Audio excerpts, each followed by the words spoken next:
It's May, and the last traces of spring fade into the warmth of summer. Poor Yuzuru, barely 15, is facing the dreaded matchmaking interview. His grandpa's endless complaints suffocate him, constantly urging him to tie the knot. The pressure has been building since he graduated middle school, completely disregarding the fact that he's just a kid with zero interest in marriage. At school, he sits in his usual spot, brooding. His friend notices and asks why the gloomy face. Yuzuru sighs deeply, explaining how his grandparents are obsessed with seeing a great-grandchild. His friend laughs, joking that he should marry right away to satisfy them. Yuzuru, however, finds no humor in the situation. Every time he returns home, his grandparents' grip tightens, trapping him in their relentless pressure. As the upcoming marriage interview looms during his long vacation, Yuzuru feels trapped. He has no intention of marrying, but guilt lingers, knowing he's disappointing his family. His friend, seeing his desperation, suggests a clever escape plan. Throw out impossible conditions for the match. Curious, Yuzuru asks for the details. His friend grins and proposes a foreigner with golden hair, blue eyes, and exceptional household skills, all while being a Japanese citizen. Yuzuru finds the idea brilliant but pushes for even more ridiculous conditions. Their plotting is interrupted by a phone call from Yuzuru's grandfather. Annoyed, the old man announces the marriage interview is set, calling it a once-in-a-lifetime request. Smirking, Yuzuru throws out his absurd conditions, fully expecting them to be impossible. To his shock, his grandfather accepts the challenge. Yuzuru snickers, confident that such a girl doesn't exist, but his grandfather seems determined. Later, Yuzuru's friend brings up a name, Yukishiro Arisa, a classmate. She matches some of the criteria. Her hair is pale brown instead of golden, and her eyes are green instead of blue, but she's close. She's also the school's Bishudo celebrity, admired for her beauty and grace.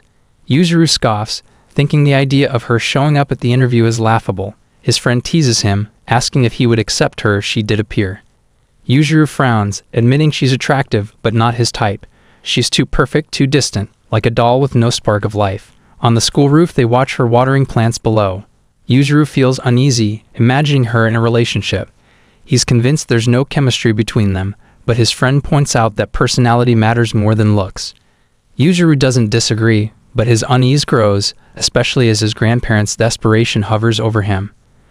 By the end of May, his confidence crumbles when he arrives at a traditional restaurant for the interview. Sitting across from him is none other than Yukishiro Arisa, greeting everyone warmly. Yuzuru feels betrayed by his grandfather's unmatched connections. Both sets of parents chat peacefully, while Yuzuru sulks, realizing he's underestimated his grandfather. His mind reels at the absurdity of it all as his grandfather praises Arisa's beauty, leaving Yuzuru trapped in a situation he thought he could avoid. Takasegawa Yuzuru greets her, but she surprises him by mentioning that they already met. Their parents are amazed to discover that they are classmates in the same year, which Yukishiro's parents call a dream come true. However, Yuzuru's father points out that it's too soon to discuss marriage, though certain matters often demand urgency. Undeterred, his grandfather insists that Yuzuru escort Arisa on a walk. As they stroll in awkward silence, Arisa breaks it by apologizing for the interview.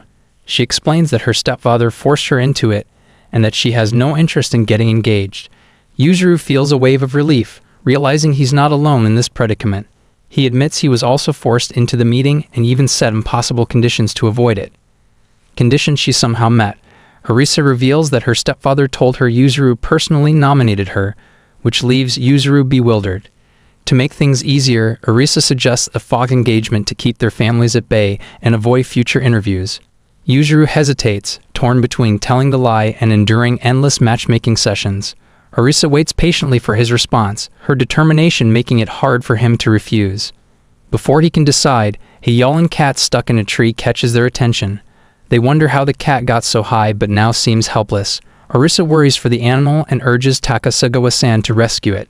Reluctantly, as he's more of a dog person, he removes his jacket, causing Arisa to shout in flustered protest. However, she quickly realizes he's wearing a t-shirt underneath and feels embarrassed by her overreaction. Yuzuru tosses his jacket to her, confirming her athletic skills. He climbs the tree with ease, calling down to Arisa to be ready to catch the cat if it jumps. He reaches the feline and grabs it, but the startled kitty bolts. As Arisa watches anxiously, Yuzuru loses his footing and tumbles from the tree. The fall lands him in the hospital with a fractured leg. His guardian listens to the doctor's advice, learning that Yuzuru will need crutches for a week and a month or more for full recovery. He grumbles, blaming the cat entirely for his misfortune. Arisa arrives with her parents, who apologize profusely. Her stepmother promises to cover all medical and consolation expenses, while Arisa looks guilty. Her mother, feeling responsible, bows deeply, trying to make Arisa do the same. Yuzuru grows uncomfortable and insists they stop. Grandfather, observing the interaction, comments on the difference in Arisa's surname and learns her stepfather hasn't formally adopted her. The Amaji family, once prosperous, has faced financial struggles in recent years.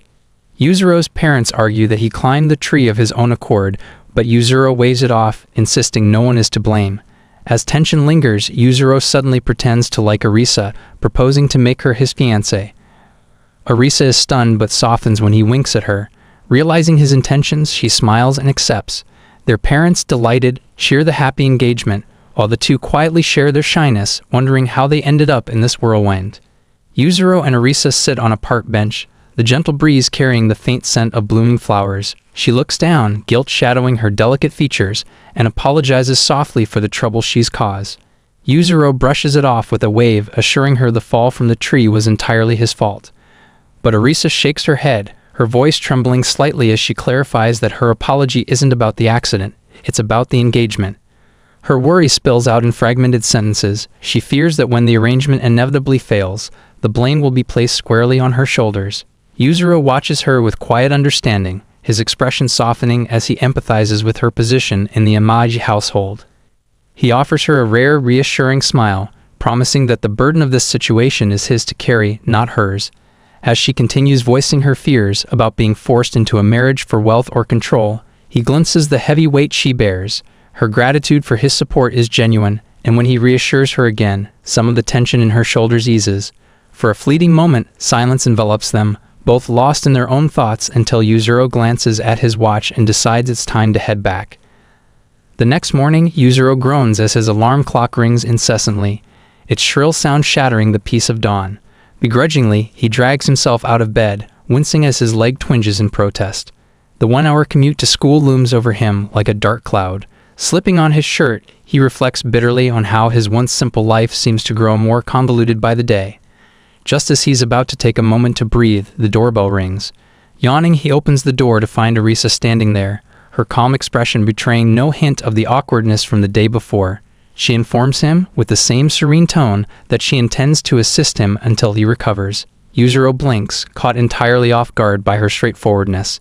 Before he can fully process her offer, he fumbles with his crutch, slipping forward and falling face first into her. Mortified, he scrambles back up, his cheeks flaming as Arisa helps him to his feet. Concerned, she asks if he's okay, but Yuzuru, flustered, dismisses her with a stammered reply. Arisa, unfazed, explains that her offer is only to repay his earlier kindness. Yuzuru hesitates, worried about what others might think if they see her helping him. Suggesting they avoid situations that could fuel rumors, he proposes she accompany him only to the apartment gate. Arisa nods in agreement, but before leaving, she suggests they exchange phone numbers for emergencies. He fumbles awkwardly with his bag, ultimately letting her add her number herself. She waves goodbye, reminding him to text when he's on his way home. At school, Yuzuru's friends gather around during lunch, one tossing him a loaf of bread as requested. They poke fun at his injury, laughing at his exaggerated recounting of the infamous cat on a tree incident. Though annoyed, Yuzuru finds their laughter contagious and even smiles despite himself. However, their teasing takes a sharp turn when they bring up his marriage interview. Lowering his voice, he tries to divert the topic, but from a distance, his eyes land on Arisa. Seated in the cafe with her friends, Arisa looks poised and serene, her every move seemingly effortless. Yet Yuzuru notices the faint stiffness in her smile, a subtle crack in the flawless image she projects. Though her social skills appear impeccable, she seems to intentionally downplay her presence, blending into the group rather than drawing attention. He can't shake the feeling that her polished demeanor hides something deeper. When his friends tease him about his absurd matchmaking conditions, Yuzuru insists no one could possibly meet them. They accuse him of lying, but the topic shifts before he can defend himself, sparing him further embarrassment. On his way home, Yuzuru prays silently that no one at school has caught on to his arrangement with Arisa. To his surprise, he finds her waiting outside his apartment building. Without a word, she takes his bag, brushing off his half-hearted protests. Riding the elevator together, her calm demeanor contrasts sharply with his lingering unease. At the door, she offers to help further, even suggesting she remove his shoes. Yuzuru declines, fumbling through his bag for his keys. When Arisa opens the door, she freezes, staring at the cluttered chaos of his apartment. Pointing out the potential hazards, she insists on cleaning his walking sticks before he can trip again. Pulling a cloth from her bag, she begins wiping them down with surprising diligence. Yuzuru waves her off, insisting he can manage, but her persistence wins. Reluctantly, she leaves, though not before repeatedly asking if he'll be alright. Moments later, Yuzuru stumbles over a misplaced item and nearly falls. Before he hits the ground, Arisa catches him, her grip firm despite her small frame. Embarrassed, Yuzuru thanks her, and she promptly requests permission to tidy his apartment. This time he reluctantly agrees, unable to argue with her logic. Arisa dives into cleaning with unwavering determination, transforming the cluttered space into a spotless sanctuary. Yuzuru, unsure whether to feel grateful or self-conscious, watches in stunned silence as she scrubs every corner. After finishing, she grabs the trash and heads out, promising to return later. Before leaving, she hesitates, asking about his bathroom situation. Yuzuru explains the doctor's advice to avoid full baths, but Arisa's expression turns contemplative. Worried about slippery tiles, she suggests assisting him while wearing a jersey for modesty. Yuzuru balks, but her unyielding determination leaves him no choice. With a resigned sigh, he agrees, albeit with a promise to repay her kindness someday. Later, Yuzuru stands at the bathroom door, nerves frayed. Arisa arrives promptly, supporting him with surprising strength. Her calm encouragement helps him step into the bath, and he lowers himself onto the stool with a deep breath of relief. She proposes continuing the routine for a week, earning a half-hearted nod in response. Afterward, Arisa inspects his refrigerator, her brow furrowing at the lack of real food. Yuzuru sheepishly admits to surviving on instant meals, eliciting a shocked yet determined expression from her. She returns shortly with fresh groceries and begins cooking. The apartment fills with the aroma of home-cooked food, and Yuzuru marvels at the spread she prepares. As he eats, he can't hide his surprise at the depth of flavor in every bite. His enthusiastic praise flusters Arisa, who admits she's unaccustomed to compliments. By the time she finishes cleaning up, she points out leftovers for his breakfast before departing.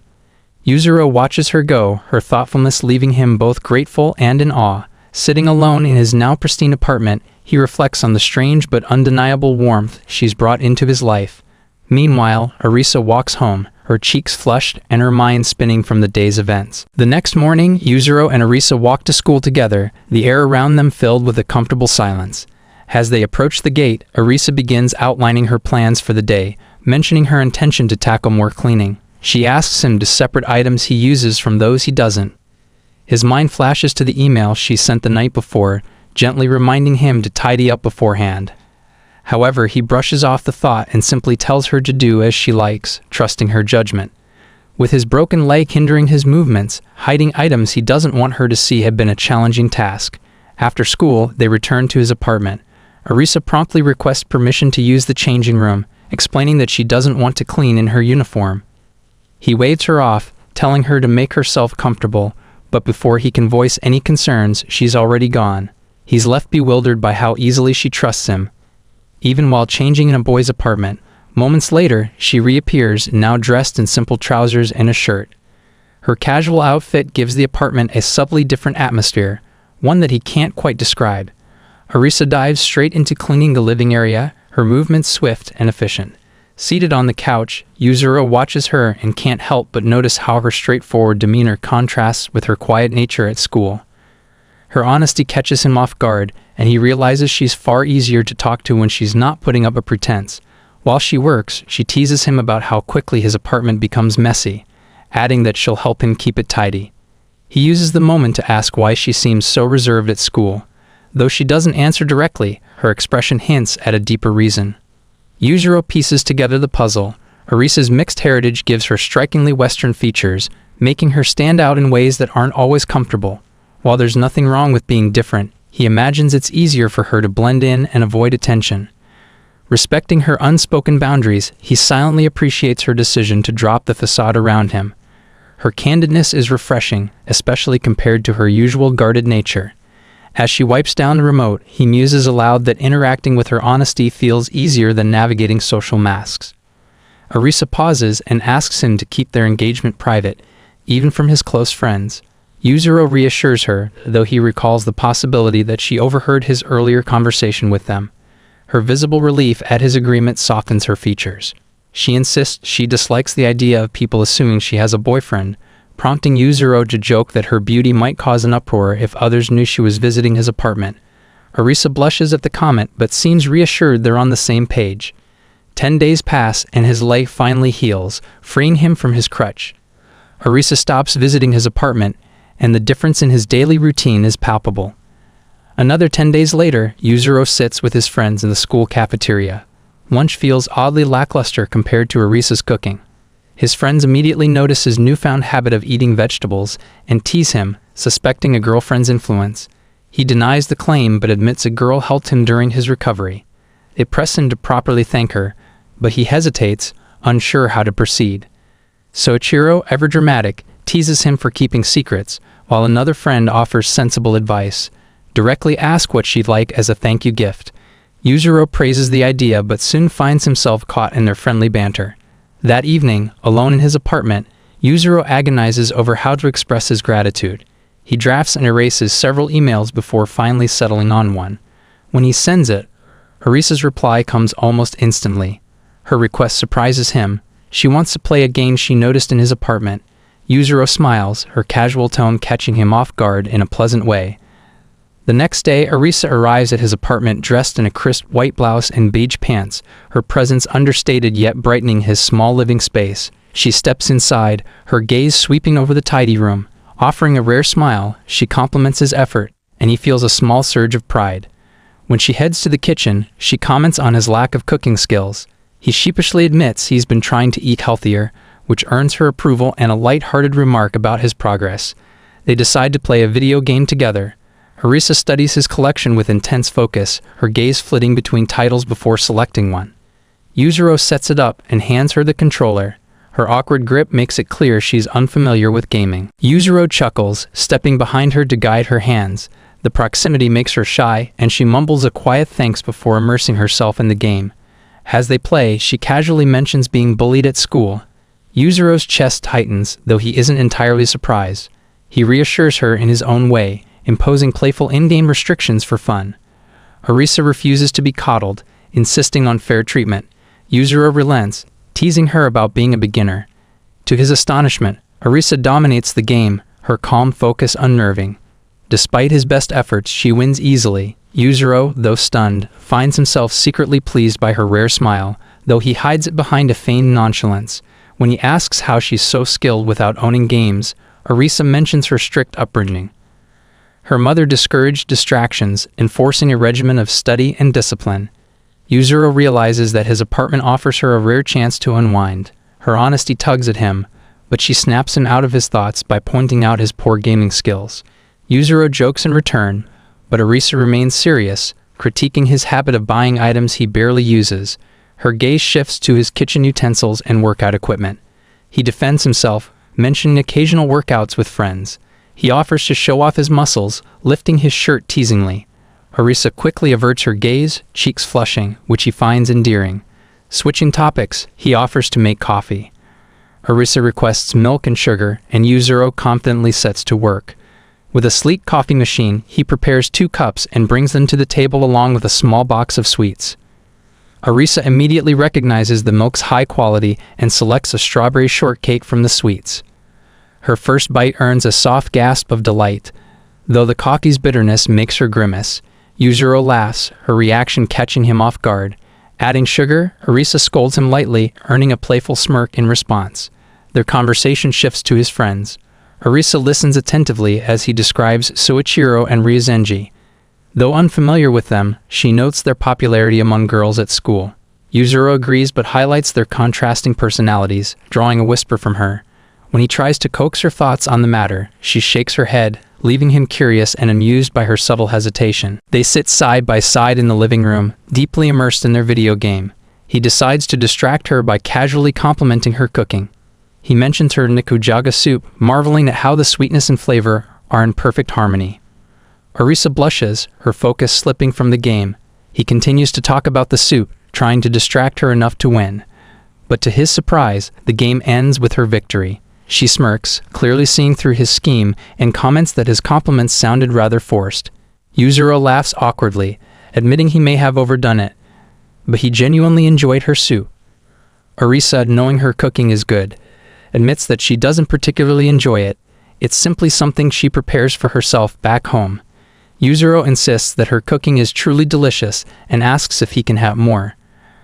Arisa, absent-mindedly rubbing her leg, teases him by asking if he really wants more today. Since he treated her to cake, she's happy to return the favor.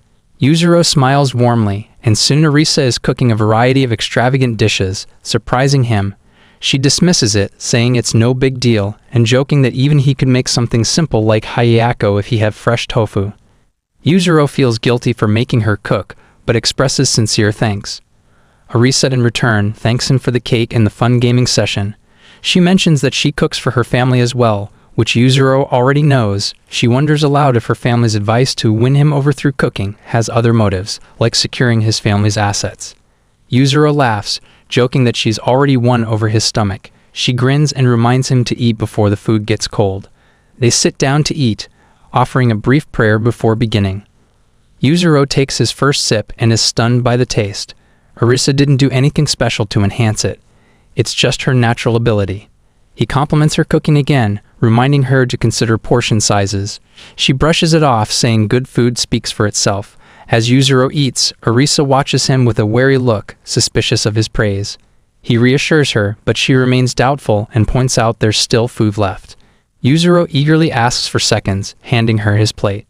She heads to the kitchen to heat up more food, and he watches her from the couch, wondering if she realizes how serious he is about her cooking. Later, Yuzuru walks Arisa to the station. She notices that he takes the roadside, something she hadn't observed about him before. He recalls his friend's advice but pretends he learned it from his parents, feeling embarrassed about admitting the truth. Arisa feels guilty, thinking she has caused trouble for him with his family, but Yuzuru quickly reassures her that his parents are kind. She relaxes slightly, though her expression turns somber when he asks about her own parents. After a brief pause, Arisa admits she was scolded in the past for her mistakes. Yuzuru notices her sadness and decides to change the topic, hoping to cheer her up. She appreciates his consideration, grateful that he respects her boundaries. He encourages her to be honest about her feelings, which surprises her. Though she finds him a bit irritating, she smiles and thanks him for respecting her. At the station, she thanks Yuzuru for the day's enjoyment. He reflects on the day with her, and she offers to play games again next week. Yuzuru agrees but insists he doesn't want her to feel obligated. He simply enjoys spending time with her. Arisa laughs, admitting she enjoys cooking for him because it's easier than cooking for her whole family. Yuzuru offers to help next time, telling her she's welcome to visit any time.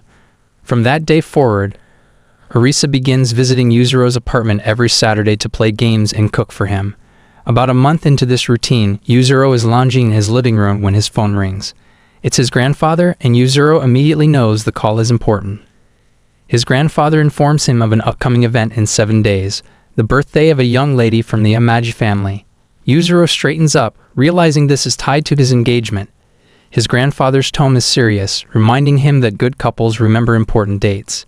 Yuzuru promises to pick out an appropriate gift, trying to sound assured. His grandfather seems satisfied but wistfully adds that he hopes to live long enough to see his grandchild's future unfold. After the call ends, Yuzuru slumps back, feeling a mix of frustration and obligation. His grandfather's words stick with him, and he realizes he'll need to approach this situation carefully. Yuzuru consults his friend Soichiro about the gift dilemma. He explains that thank you gifts differ from birthday presents, with surprise and excitement being the key elements. Though helpful, this advice doesn't quite solve Yuzuru's problem. He recalls Ryuzenji's opinion, but that doesn't help either. Frustrated, he decides to get a girl's perspective, hoping it will offer clearer guidance. He visits his childhood friend, Tachibana Ayaka, who briefly misunderstands his visit as an indication of romantic interest. He quickly clears the confusion, explaining he needs advice on choosing a birthday present for another girl. Ayaka asks him a series of questions and points out that accessories might not be the best choice since he doesn't know the girl well or have a romantic connection with her. He struggles to explain their relationship, eventually admitting they share a common goal but aren't very close. Understanding this, she suggests a thoughtful but neutral gift, like an assortment of sweets. While Yuzuru had considered this idea before, he worries it might seem impersonal or fail to meet his grandfather's expectations. As they discuss sweets, he wonders if a cake might be a good choice but remains uncertain. At that moment, Chihiro joins the conversation. Ayaka quickly brings her up to speed, and Chihiro suggests cosmetics, a gift she personally enjoys receiving. Ayaka agrees, pointing out it could leave a positive impression. Encouraged by their suggestions, Yuzuru decides to follow their advice. The girls cheer him on as he leaves, wishing him luck, although he still feels uncertain about his relationship.